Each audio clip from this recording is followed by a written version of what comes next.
2000-ųjų vaikystės ginklai. Mano nuomonė, 2000-ieji buvo geriausia era, kurioje galėjo žmogus užaugti. Ir mes turėjom tokius ginklus, apie kuriuos dabartiniai vaikai gali tik tai pasvajoti. Duminuškė. Atsimenu, rajonė istorija buvo, kad draugelis vonioj salėtrą gamino. Pačios geriausios duminuškės 5 litrekuose iš salėtros gaudavos. Savadarbė ragatkė.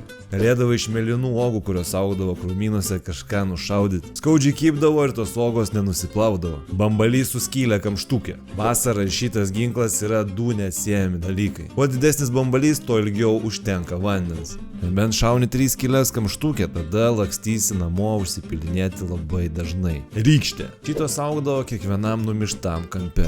Nusilauži, nusiskini lapus ir turi vieną iš geriausių vaikystės ginklų. Lipučkos. Pas ką kieme augdo lipučkų krūmas, o kiemo mergom nepasisekdavo. Dažniausiai mėdydom į plaukus arba į tos vilnonius megztinius, nuo kurių atlipinti lipučkas būdavo be galo sudėtinga.